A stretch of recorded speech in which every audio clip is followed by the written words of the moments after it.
அடக்கிட்டு பாத்தியா? என்னை ஆடு அசைக்க முடியாது. நீங்க எங்க போனாலும் உங்களை விட மாட்டேன்டா.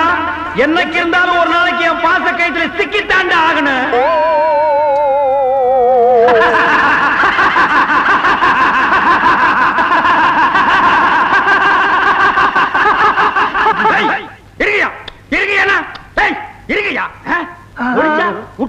உங்க மனசுல என்ன நினைச்சிட்டு இருக்கீங்க? நானும் இந்த வருஷம் சாவீங்க, அடுத்த வருஷம் சாவீங்கன்னு பொறுத்து பொறுத்து பார்த்தா ரொம்ப தான் சோதிக்கிறீங்களே. ஐயோ, நான் எத்தனை நாளைக்கு தாயா குழியை வெட்டி வச்சுட்டு காத்துட்டு இருக்கிறது பாரு. அன்பா மரியாதையா சொல்றேன், இது மார்கழி மாசம். இப்ப செத்த நேரா சொர்க்கத்துக்கு தான் போவேன். ஓடி போய் முதல்ல இடம் பிடிச்சுக்கன்னா, ரொம்ப அடம் பிடிச்ச நானே உனக்கு. வண்டியில யார தூக்கிட்டு போறாங்க? அந்த மேல தெரிக்கணுமா? வண்டி நிறுத்தியா, வண்டி நிறுத்தியா, நிறுத்தியா. தாத்தாவை எங்கேயா கொண்டு போறீங்க? சொல்லல இரு, சொல்லல. நீ சும்மா சாமி வண்டியா தூடியா, தாத்தா தூக்கி கீழே படியா. தாத்தாவை எங்க கொண்டு போறீங்க? சொல்லல. எங்க தாத்தாவை டாக்டர் பிழைக்க மாட்டான்னு சொல்லிட்டாரு. அவரும் கடைசி காலத்துல மக வீட்டுல தான் சாகணும்னு பிரியப்படுறாரு. அதுக்காக தான் மேட்டுப்பட்டிக்கு அழைச்சிட்டு போறேன். என்ன விளையாடுறீங்களா? யார் வீட்டு பணத்தை யார் ஊருக்கு எடுத்துட்டு போறீங்க? இந்த பணத்தை நம்பி நான் ஊரை சுத்தி கடை வாங்கி வச்சிருக்கேன். இது என் பணம். என்ன கேட்காம எப்படி நீங்க எடுத்துட்டு போலாம்? நான் விட மாட்டேன். இதனால என்ன ரவுஸ் நடக்காதியா? சொடல, போகும்போது தடுக்காத. இது அங்க போய் போறது தானே. சொடல, எங்க தாத்தா செத்தா உனக்கு என்ன கிடைக்கும்? இது பெரிய வீட்டு சாவு. 200 கிடைக்கும், 400 கிடைக்கும். இவ்வளவு தானே. 500 ரூபாய தரேன். இந்தா, தகராறு பண்ணாத. இது நியாயம். இந்த மாதிரி ஊர்ல இருக்கிற எல்லாரும் ஒரு முடிவு கொண்டா அப்புறம் ஏன் சாமி நான் உங்களுக்கு தொல்லை கொடுக்குறேன்? பாப்பா, தாத்தா கொண்டு பாப்பா. ஓட்டியா சாமி? கேளா அங்க போய் பொழைச்சிருச்சுன்னு வைங்க, திருப்பி இங்கேயே கொண்டாந்துருங்க. நம்ம கையாலே அடக்க பண்ணிடுவோம். அண்ணே அண்ணே, என்னண்ணே இங்க நின்னுட்டு இருக்கீங்க? அந்த மாடு வீட்டு கிளவி போயிடுச்சு. மாடு வீட்டு கிளவி போயிடுச்சா? சாமி, இன்னைக்கு நான் நரிமுகத்துல தான் முடிச்சிருக்கேன். வருமானத்து மேல வருமானம் போடே.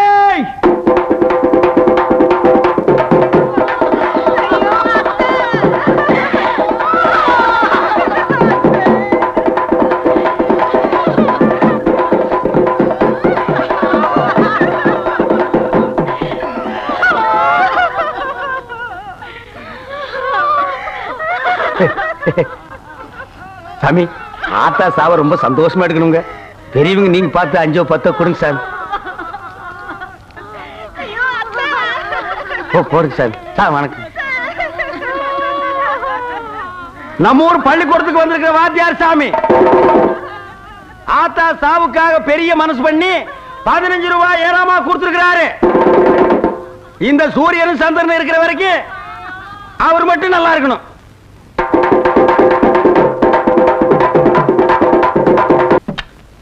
தூக்கிட்டாங்க, தூக்குங்க. கொண்டாங்க சாமி. தூக்கிட்டாங்க. கொண்டாங்க, கொண்டாங்க சாமி, கொண்டாங்க.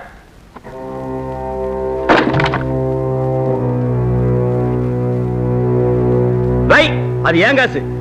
அங்கேயும் வாங்கிக்கிறாங்க, இங்கேயும் வாங்குறாங்கடா. போடுங்க, அரிசி போடுறவங்கள போடுங்க சாமி. சாமி, அரிசி போடுறவங்கள போடுங்க.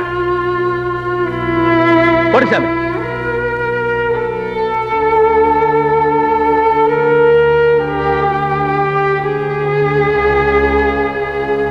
போடு சாமி,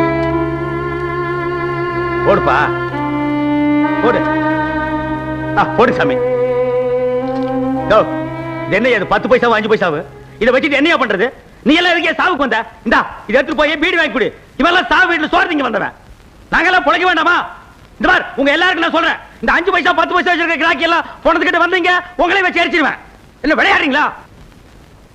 காசு போடுறவங்களா போடுங்க சாமி, போடுங்க. என்ன எல்லாரும் போட்டாச்சா? அவ்வளவுதானா? இது போடுறா.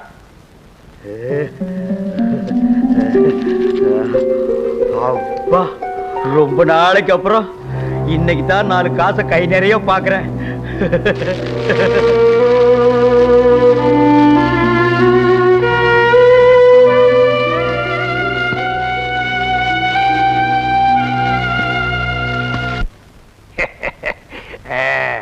பங்கஜம், ஏனா முதல்ல கல்யாண விஷயமா போறோம். சவுன நன்னா இருக்கான்னு பாரு. எழுத்தாப்பட யாராவது வந்துட போறா. ஆகட்டும்.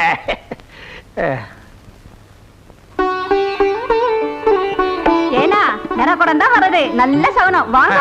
ஆத்த பாத்துக்கோ. சரிப்பா. சீக்கிரம் வாடி. கும்பிடுறசாமி ஊரு விட்ட மாதிரிதான். சனியனே, நல்ல விஷயத்துக்கு போகும்போது எதிரில் வர்றிய. இந்த ரோடு தான் உங்களுக்கு கிடைச்சதா?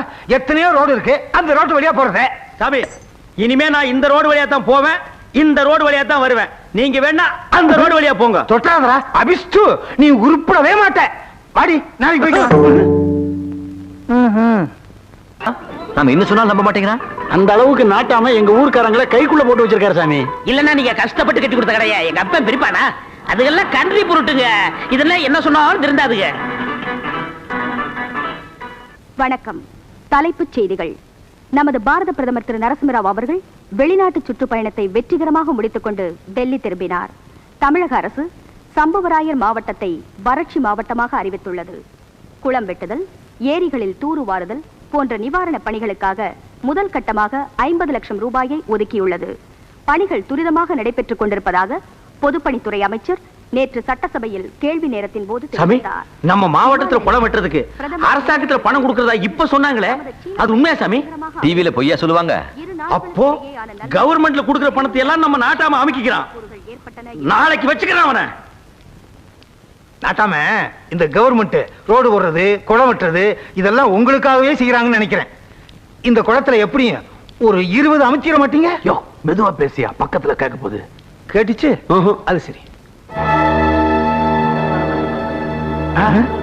என்னையா அவன் வேலை செய்யாம அப்படியே உட்கார்ந்து இருக்கான்?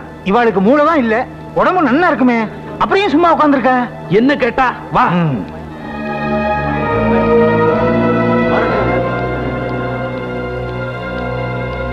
ஏண்டா, மணி 10 ஆச்சு, அப்படி அப்படி வேலையை போட்டு உட்கார்ந்து இருக்கிறீங்க. ஏற்கனவே செஞ்ச வேலை கூலி வரட்டும், அப்புறம் நாங்க இறங்கி வேலை செய்யறோம். என்னது புது பழக்கமா இருக்கு? பொது வேலைக்கு என்னைக்கு நாட்டாம கூலி கொடுத்திருக்கார், அதான் உங்களுக்கு சோறு போடுறவரா இல்லையோ? அந்த சோத்தை போட்டு தானே சாமி எங்களை சொரணை இல்லாம ஆக்கிட்டீங்க. ஊருக்கே நல்லது பண்றவர் இவரை பார்த்தா அந்த கேள்வி கேட்ட. நேத்து வரைக்கும் அப்படித்தான் சாமி நினைச்சிட்டு இருந்தோம். வாத்தியார் வீட்டுல டிவி பார்த்ததுக்கு அப்புறம் தான் உங்க வண்டவாள என்னன்னு தெரிஞ்சு போச்சு. கவர்மெண்ட்ல குளம் வெட்டுறதுக்காக கொடுத்த பணத்தை வாங்கி உங்க பாக்கெட்ல விட்டுக்கிட்டீங்க. இது எப்படி உனக்கு தெரியும்? யாரு டிவி, யாரு ரேடியோ? நீதான் உளர்ற. நான் ஆனாத்தோட பேசுறேன். கவர்மெண்ட்ல பணம் கொடுத்த விஷயத்தை வாத்தியார் பேப்பர்ல வேற படிச்சு காமிச்சாரே. டேய், இப்ப கவர்மெண்ட்ல பணம் கொடுக்கலன்னு யாரா சொன்னது? கொடுத்தாங்கதான். அண்ணனுக்கே கூலியை கொடுத்தா அப்படியே போய் குடிச்சு அழிச்சிருவீங்க. அதனால தான் மொத்தமா கொடுக்கலான்னு வச்சிருந்தேன். அது தப்பா? டேய், அவங்க பணத்தை அவங்ககிட்ட கொடுத்துரு. ஐயா, எண்ணி குடிக்காம சொன்னா கேளுங்க. இந்த 20 எப்ப என் மேல அவங்களுக்கு நம்பிக்கை போயிருச்சோ அந்த காசை வேணாம், கொடுத்துறியா? ஏண்டா, நேத்து வந்த வாத்தியா ஒஸ்தியா போயிட்டா, இத்தனை நாள் உங்களுக்கு உழைச்ச பண்ணியார் கேவலமா போயிட்டா. யோ, அந்த பணத்தை கொடுத்துறா, குடுறா. சாமி சாமி, வேண்டாம் சாமி, நீங்க மொத்தமாவே கொடுங்க. இந்த சொடல பேச்ச கேட்டாங்க, ஏமாந்து போயிட்டோம் சாமி. எங்க புத்தியை செருப்பால் அடிக்கணும். ஏண்டா, நான் அப்பவே சொன்னேன்ல நம்ம நாட்டு மக்களை அப்பேற்பட்டவர் இல்லைன்னு. கேட்டியா? இப்ப காலில் உங்களுக்கு மன்னிப்பு கேள்றான். சாமி, டிவியில ஒரு பொம்பளை சொல்லிச்சுங்க, அது பேச்ச கேட்டுனா ஏமாத்துங்க. இன்னும் இதுக்கெல்லாம் போய் மன்னிப்பு? ஏதோ புரியாம பேசிட்ட, இதுக்கெல்லாம் போய் நான் கோச்சுக்கணும்? போய் வேலையை பாருங்கப்பா. சுடல, மனசுல எதுவும் வச்சுக்காத, வேலையை பாரு.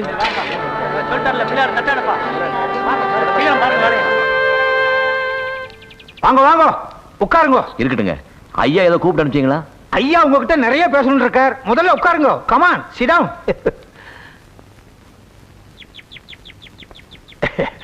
இது அவ வைஃப். மோர் சாப்பிடுங்க. இருக்கட்டுங்க. சும்மா சாப்பிடுங்க தம்பி. இப்போ நீங்க தான் சாப்பிடணும். பாத்தியார்வா, ஐயா இந்த கிராமத்துல 25 இயர்ஸா பிரசிடண்டா இருக்கார். இதுவரைக்கும் இந்த கிராமத்துல எந்த விதமான பிரச்சனையும் இல்லாம ஸ்மூத்தா போயிட்டு இருந்தது. நீங்க இந்த கிராமத்துல காலடி எடுத்து வச்சாலோ இல்லையோ, பிரச்சனையோ பிரச்சனை, ட்ரபுளோ ட்ரபுள் அப்படின்னு இவா நினைக்கிறா. தம்பி, வந்த புதுசுல கீழ்ஜாதி பசங்களாம் கூட்டியாந்து பள்ளிக்கூடத்துல சேர்த்த. ஏதோ சின்ன புள்ள ஆர்வத்துல செய்யறியேன்னு நான் கண்டுக்கல. அடுத்து ஏகாளி பையனுக்கும் நாவித பையனுக்கும் ஊருக்குள்ளேயே கடை போட்டு கொடுத்த, அதையும் பெருசா நான் கண்டுக்கல. அதுக்காக இவர் ரோஷம் கிட்ட ஜென்மம் நினைக்காதே, விட்டு பிடிக்கிறேன்னு சொன்னேன். சுமாரியா? ஆனா இப்ப நீ செய்யற காரியங்கள்லாம் பார்த்தா ஏதோ எனக்கு எதிரா திட்டமிட்டு செய்யறதாவே எனக்கு தோணுது. தோன்றதுன்னா அதேதான். உங்களுக்கு எதிரா அப்படி நான் எதுவும் செய்யலீங்களே. என்னங்கானு செய்யல. டிவி வாங்கினா, பேப்பர் வாங்கினா உன் ஆத்தோட வச்சுக்கணும். எதுக்காக ஊர்ல உள்ள ஜனங்களை எல்லாம் கூட்டி வச்சு போட்டு காட்டுறீர்? ஐயாவை விட இந்த ஊர் மேல உமக்கு அவ்வளவு அக்கறையா? ஐயாவுக்கு தெரியாதா இந்த ஊருக்கு எது செய்யணும் எது செய்யக்கூடாதுன்னு? அவர் என்ன அவ்வளவு அடிமுட்டாளா? பேச்சுக்கு சொன்ன, நீங்க கண்டினியூ பண்ணுங்க. டங்கு சிரிப்பா எடுத்து.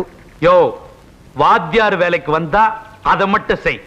அதை விட்டுட்டு அனாவசியமா ஊர் விஷயத்துல தலையிடுறதோ, ஊர் ஜனங்களை எல்லாம் வீட்டுக்குள்ள கூட்டி வச்சுட்டு கூத்தடிக்கிற வேலையோ இனிமே வச்சுக்காத. அது எப்படிங்க? நான் ஒரு வாத்தியாரு, எல்லாருக்கும் வேண்டியவன். என் வீடு தேடி யாராவது வந்து டிவி பாக்குறேன்னு கேட்டா நான் வேண்டான்னு சொல்ல முடியுமா? இந்த பேப்பரை படிச்சு காட்டுங்கன்னு சொன்னா மாட்டேன்னு சொல்ல முடியுமா? இதை கூட செய்யலன்னா அப்புறம் நான் படிச்சு படிப்புக்கு அர்த்தமே எல்லாம் போயிடுங்களே. உன் அர்த்தத்துக்கெல்லாம் இங்க பதில் சொல்லிட்டு இருக்க முடியாது. இந்த ஊருக்குன்னு ஒரு அர்த்தம் இருக்கு. அதுபடி நடக்கிறதா அந்த நட, இல்ல இந்த ஊரை விட்டு போயிட்டே. நீங்க போன்னு சொன்னா போறதுக்கு, வான்னு சொன்னா வரதுக்கு நான் ஒண்ணு நீங்க வச்ச வேலைக்காரன் இல்ல, கவர்மெண்ட் சர்வெண்ட். நான் இந்த ஊர்ல இருக்கணுமா வேண்டாமான்னு முடிவு பண்ண வேண்டியது அரசாங்கம், நீங்க இல்ல. நான் நினைச்ச உன்னை என்ன வேணா செய்ய முடியும்.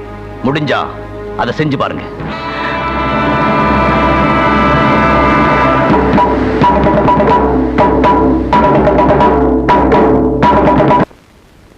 தம்பி,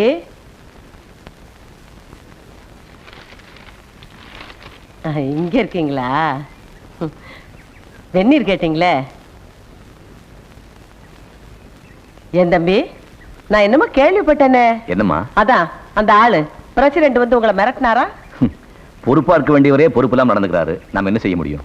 ஊரை அடிச்சு வலையில போட்டுக்குருவானாச்சே, எப்படி பொறுப்பா இருப்பான்? இந்த பாருங்க தம்பி, அந்த ஆளை பத்தி உங்களுக்கு தெரியாது. தனக்கு ஒத்து வராத யாரையும் நிம்மதியா இருக்கவே விட மாட்டான். அவ்வளவு ஏன் ஏன்யா ஊருக்கெல்லாம் பெரிய மனுஷனா இருந்துகிட்டு வப்பாட்டி வச்சுக்கிட்டு இருக்கியே, இது நியாயமான்னு கேட்டதுக்கு கட்டின பொண்டாட்டி என்னையே வீட்டை விட்டு ஒதுக்கி வச்சுட்டான்னா அவன் எப்பேற்பட்டவங்கிறத நீங்களே புரிஞ்சுக்குங்க. இந்த பாருங்க தம்பி, ஏதோ வந்தமா நம்ம வேலையை பார்த்தமான்னு இருந்துட்டு போயிடுங்க. அந்த ஆளு கூட உங்களுக்கு எதுக்கு வீணா தகராறு? வெறும் சம்பளத்துக்காக மட்டும் இந்த வாத்திய வேலையை நான் பார்க்கலாமா? இந்த தொழில எனக்கு ஒரு ஆத்ம திருப்தி இருக்கு. 1000 கோயிலை கட்டுறதை விட 10,000 பேருக்கு சோறு போடுறதை விட ஒரு ஏழை குழந்தைக்கு பாடம் சொல்லி கொடுக்கறது பெரிய புண்ணியம்னு பெரியவங்க எல்லாம் சொல்லியிருக்காங்க. அட்லீஸ்ட் ஊருக்கு ஒரு குழந்தையாவது அறிவாளி ஆக்கி அந்த குடும்பத்துல விளக்கேற்றி வச்சா அந்த ஒரு விளக்கு 10,000 விளக்கை ஏற்றி வைக்கணும்னு நான் நிச்சயமா நம்புறேன். நீங்க சொல்றதெல்லாம் சரிதான் தம்பி. இருந்தாலும் உங்க எதிர்காலம் குடும்பத்தை எல்லாம் பாதிக்குமேங்கிறதுக்காகத்தான் சொல்றேன். எனக்கு குடும்பம்னு பெருசா ஒண்ணு இல்லம்மா. பெத்தவங்க எல்லாம் எப்போ போய் சேர்ந்துட்டாங்க. நான் உண்டி கட்டேன். என் எதிர்காலம், குடும்பம், லட்சியம் எல்லாம் இந்த வாத்தியார் வேலை தான். இதுக்காக நான் எந்த தியாகத்தையும் பண்ண தயாரா இருக்கேன். இந்த வாத்தியான ஊரை விட்டு துரத்துறதுக்கு ஏதாவது யோசனை சொல்லேன்னா அதை சொல்ல மாட்டேன்ற வேறி ஏத்திக்கிட்டு. வாத்தியாரை ஒழிக்கிறதுக்கு கலெக்டர் எம்எல்ஏ வரைக்கும் பார்த்தாச்சு, ஒன்னும் நடக்கல. ஒண்ணு பண்ணுங்களேன், நீங்க ஊரை விட்டு ஓடிடுங்கோ, நான் அட்ஜஸ்ட் பண்ணிக்கிறேன். எல்லாம் உனக்கு ஏத்தையா? அதோ பாத்தியாவா சைக்கிள்ல யாரு போறதுன்னு?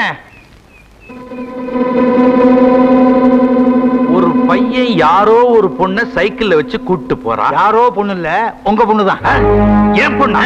அதோட சைக்கிளை ஓட்டிட்டு போறது யாருன்னு பாத்தீங்களா? யாரு? வாத்தியானா? வாத்தியானா இருந்தா தான் பரவாயில்லையே. உங்க வீட்டுல துணி துவைப்பானே ஏகாரி பையன். என்னங்கோ இதுக்கு ஒரு முடிவு பண்ணிருக்கோ, இல்லைன்னா நாளைக்கு நாவிதம் பையன் என் பொண்ணை எடுத்துட்டு ஓடிடுவான். அப்புறம் நம்ம கிராமம் கிராசிங் கிராமம் ஆயிரும். முடிவு பண்றியா? இன்னைக்கு ராத்திரியே குடும்பத்தோட போட்டு கொளுத்திடுறா அவங்கள. நீங்க ஆளுதான் வளர்ந்துருக்கீங்களே தவிர மூளை வளரவே இல்லை. உண்மையை சொன்னா ஒத்துக்கவே மாட்டீங்களே. இத பாருங்க, இதெல்லாம் நமக்குள்ள இருக்க வேண்டிய விஷயம். வீட்டை தீ வச்சுன்னு வச்சுக்கோங்க, ஊரு பூரா தெரிஞ்சிடும். அதுக்கப்புறம் உங்க பொழப்பு நாரிடும். என்னதான் பண்ண சொல்ற? சாமி, உங்க முன்னாள் மனைவி கிட்ட போய் காதும் காதும் வச்சது மாதிரி நடந்த விஷயத்தை எடுத்து சொல்லி உங்க ஜாதியிலே ஒரு பையனை பார்த்து கட்டி வச்சிருங்க.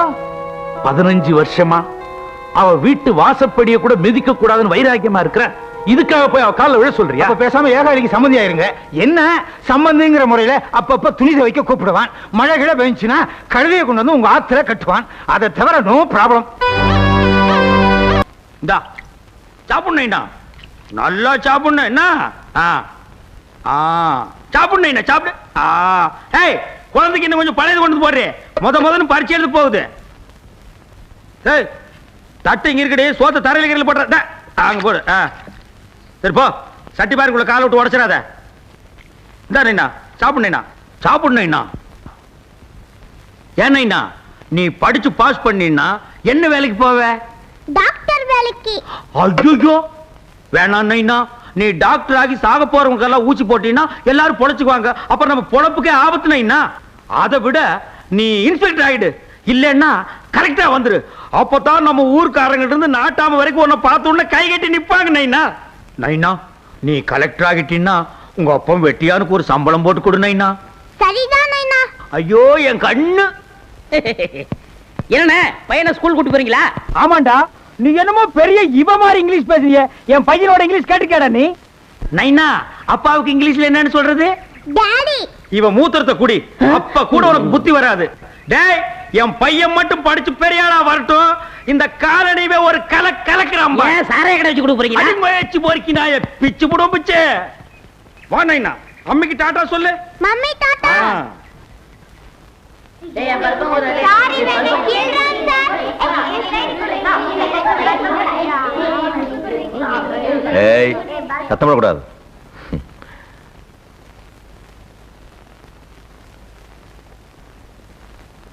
சாமி கும்பிடுறேங்க சாமி. ஏன் சொல்லல? உங்ககிட்ட எத்தனை வாட்டி சொல்லியிருக்க இந்த மாதிரி சாமி சாமின்னு கூப்பிடாதேன்னு? பிறந்ததுல இருந்தே எல்லாரையும் அப்படி கூப்பிட்டு பழக்கமாயிடுச்சுங்க சாமி. திடீர்னு மாத்திக்க முடியலைங்க சாமி. சாமி, பரிச்சை வச்சாலும் வச்சீங்க, என் புள்ள கோழி கூப்பிடுறதுக்கு முன்னாலே எந்திரிச்சு படிக்க ஆரம்பிச்சா சாமி. படிக்கிறா அப்படித்தான் இருக்கணும் சாமி. என் பொண்டாட்டிக்கு 2 கண்ணும் தெரியாதுங்க. என் பொழப்பத்தை உங்களுக்கு தெரியும். எப்படியாவது என் பிள்ளைய நீங்க கரை சேர்த்தி விட்டுருங்க. கடைசிக்கு இவன் ஒரு கலெக்டராவது ஆக்கி விட்டுருங்க சாமி. நீ ஒண்ணும் கவலைப்படாத, இவனை நான் பாத்துக்கிறேன். வேறையா அப்படி போய் உட்காரு. நைனா, டாடா நைனா. பரிச்சை நல்லா எழுதிட்டு வா. உனக்கு பிடிச்ச களியும் கருவாட்டு குழம்பு உங்க அம்மா கிட்ட சொல்லி கிண்டி வைக்கிறேன். வர்றேன். பாருங்க சாமி. சாமி பாருங்க. போடு. பாரு. உள்ள போடு. உள்ள 2 ரூபா. என்னடா உள்ள வெளிய? டேய், நம்ம காலனியில பொதுநல சங்கம் ஆரம்பிச்சிருக்கோம். அண்ணன் தான் தலைவர், நான் செயலாளர், இவன் பொருளாளர். அதனால இதெல்லாம் ஆடக்கூடாது. உனக்கு எப்ப தமாசு தான்டா. ஒரு கை குறை, நீ உட்காருன. இனிமே இந்த காலனியில வெட்டு குத்து மங்காத்தா தாயம் இதெல்லாம் விளையாண்டீங்க, உங்களை வெட்டி போய் போட்டுருவேன்.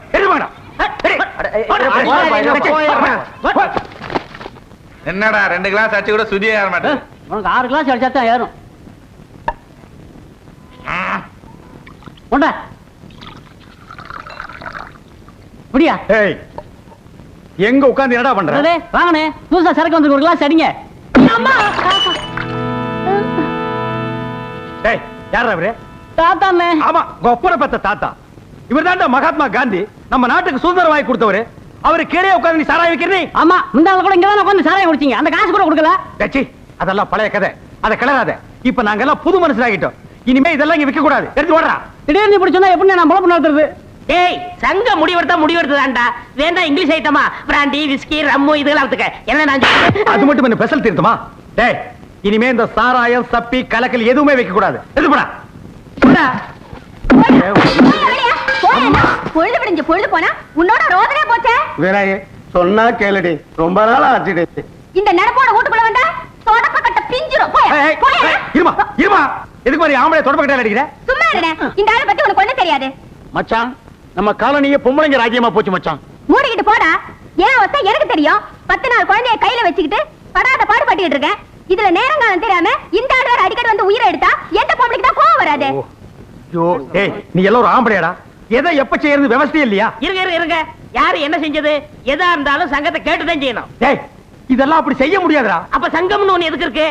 எதா இருந்தாலும் சங்கத்துக்கு முன்னாடி தான் செய்யணும். சங்கத்துக்காரங்களை வச்சுட்டு தான் செய்யணும். டேய், இதெல்லாம் சங்கம் செய்யாதடா. சங்கம் செய்ய போட்டோம். செயலாளர் நான் எதுக்கு இருக்கேன்? நான் செய்யறேன். ஐயோ, என்ன நடந்து ஏது நடந்து கேட்காம செயலாளர் செய்யறானா? பாருங்க, தங்கச்சி பாசம்